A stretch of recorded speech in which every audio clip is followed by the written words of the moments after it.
Hey everyone, this is Kirk Martin, founder of Celebrate Calm. Hey, wanted to go back to basics today. So I got this great email from a really sweet couple, and it was about controlling yourself. And it's a core foundational philosophy of Celebrate Calm, which is the quickest way to change your child's behavior is to first control your own, right? Changing your tone of voice, changing your body posture has a huge impact on strong-willed kids. And so this couple is going through, we've got this program. It's called Calm Parenting University. It's 4 DVDs, and each DVD is an hour. There's one on controlling yourself, one on discipline, one on motivating kids, one on stopping defiance, disrespect, and power struggles. So one of the beautiful things about the program is you watch as a family, you let your kids watch it by themselves, but there's a written workbook with it. And people like sometimes the written workbook, but here's where here's where the question comes from. After each DVD, there's a little discussion guide. And the dad especially wrote in and said, what really nailed me was the second question, which is this. Do you need your children to behave precisely because you cannot behave if they don't? And how does this result in power struggles in your home? So let's dig into that a little bit. This is what I realized as a dad when my son was young.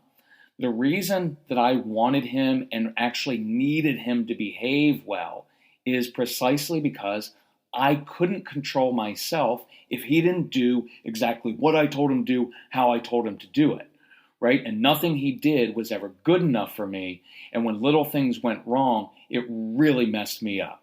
And so what I ended up realizing is that I had to control myself first. And when I controlled myself, and I could give you 100 examples of this, but I guarantee you almost every power struggle you have with your strong-willed child comes back to your own control issues because you have too many control issues. You need to be in control of everything. You've got perfectionism issues. You need things to be done a certain way. Guarantee for all the engineering dads out there, when you come home from work and there are Legos all over the floor, things aren't the way they're supposed to be, it messes with your internal sense of order. And so you start trying to control your kids instead of controlling yourself. And that never works in life. It doesn't work with your spouse. It doesn't work with coworkers. It doesn't work with anyone. You have to learn how to control yourself. And what I realized was I was so needy, emotionally needy. I needed my son to toe the line and do things the right way, have the right attitude, or else I would lose it. And so what that ultimately did was put him in complete control of the situation because he knew he could push my buttons at any time. And what I want us to get to is where we can be the rock and where we can look at the child and say, look, your behavior does not determine or change my behavior. You can throw a tantrum if you want. I'm fine with your tantrums. But here's what's going to happen. I'm going to sit down and I'm going to watch you throw your tantrum because I have 2 rules in my home. The first thing is this. Your mood, your behavior does not control my behavior. You're allowed to throw a tantrum. I'm fine with it. I just want you to know it's not going to work. And the second rule is we do everything with excellence in our home. So if you want to throw a tantrum, have a tantrum. I'm fine with it. Wear yourself out. But it's never going to change me in my decision because your mood does not determine or change my mood. Now look, when you can get to that place, a lot of these power struggles will go away. It really doesn't have that much to do with your kids. It has everything to do with you. And you're the only person in life that you can control. So this can be a very, very powerful thing. Let me give you a couple quick examples how this worked out in, when I was talking to this mom, she's got an 8-year-old, and she had told me, she's like, oh, I just play off my son's moods and he plays off of mine. And so, she initially contacted me and said, well, how can you get my son to change his moods? And I was like, I can't always change that. Now, we have a lot of tools to do that. We're leading kids to calm. Motion changes emotion. Some of you that have our CDs have heard all of that. Good. So do all those things. But at the end of the day, the quickest way to change this situation is to first work on yourself, to not talk so much. Guarantee you, many of you out there, you just talk way too much. You can't stop. You lecture endlessly, and that's provoking a child. It just is, and you've got to own that. Fewer words, right? Change your tone of voice. Have a dispassionate kind of tone of voice, be very even and matter of fact. And I guarantee you what I told this mom was, look, your child's not rejecting you. They're rejecting your anxiety. And because you're so intense over everything, your child's not coming to you anymore. And he's just feeding off of you, right? When you wake your kids up in the morning, guys, come on, let's go, school, gotta go. Or when we start to get this kind of tone, where we're starting to lecture and we're starting to get on our kids, it immediately causes them to reject us. And they're not rejecting you. They're rejecting your own control issues. They're rejecting your anxiety because they know they can never please you.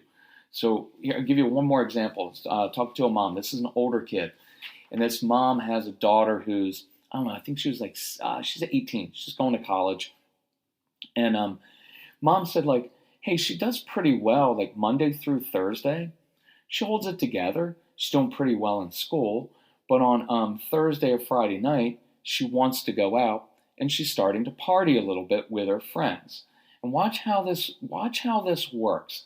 Because what happens is the mom's getting anxious, scared, and honestly, she's getting really PO'd because her daughter's going out and drinking with some friends and kind of partying a little bit. But watch what happens. Do I want to just accept and encourage her daughter to drink? No, I'm not all into like the fun dad and fun mom, like, oh, just come here and we'll get high with you. I'm not into that. But watch what happens.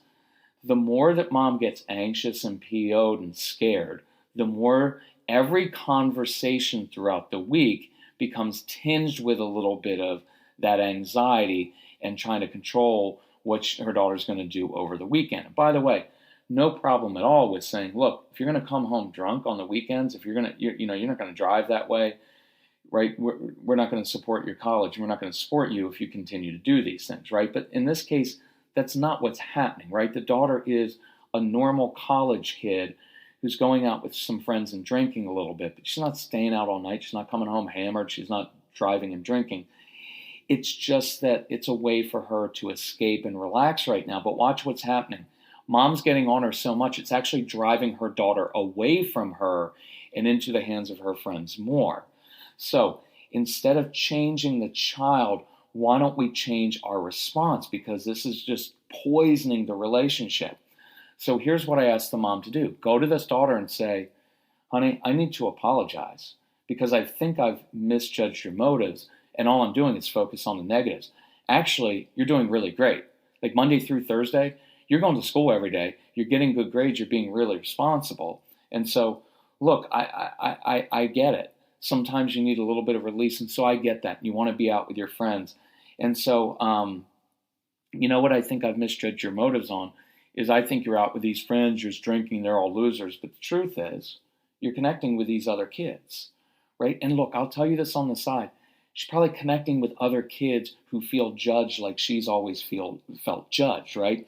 And they're getting together. And I guarantee a lot of these kids, I know it's going to scare you, but they get together and they have really deep talks.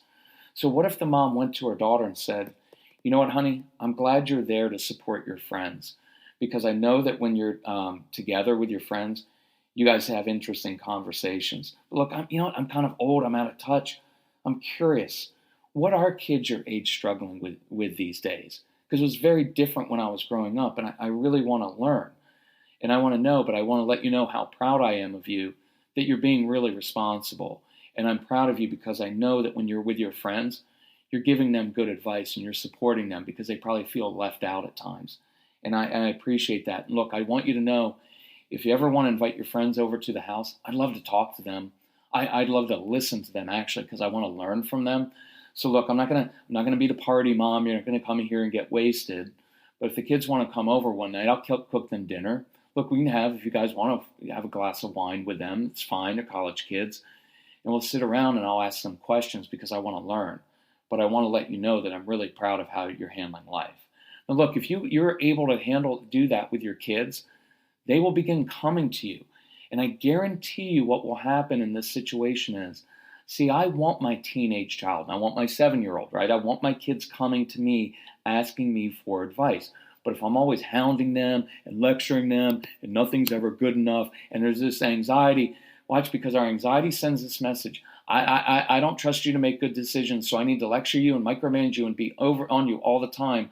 And what happens is it drives our kids away from us. And I want your kids coming to you. I want this teenage daughter, I want the 8-year-old kid coming to the mom and dad and saying, I'm really struggling. Can you help me with this?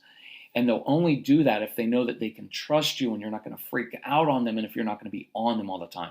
So I want you to work on this over the holidays on really learning how to control yourself. One of the best ways to do that, I would encourage you, go onto our website, celebratecalm.com. You can email my son, Casey, Casey, at celebratecalm.com. You can see we've got that Calm Parenting University program. That program is usually $400. You know why? It's not, I'm doing a sale. It's usually $400 because there are 4 DVDs. And honestly, I charge $100 a session. You know why? Because if I can teach you how to discipline your kids so that they actually do things the first time, if I can help motivate your kids and get your kids to stop the defiance and get you to control yourself and break generational patterns, it's worth it. But we're doing a special now because it's Christmas. It's just 1 week. So we're not going to ship this next week. Just this week, we're going to ship it for $99, and we're even going to pick up the cost of shipping. So if you want that, email us, go to our website. You can find it there. But thank you for working on yourself. Thank you for being this parent that your kids can really trust. And I hope everybody is enjoying, whether you celebrate Hanukkah or Christmas, whatever it is. Hope you're enjoying some family time together. Take care. Love you all. Bye-bye.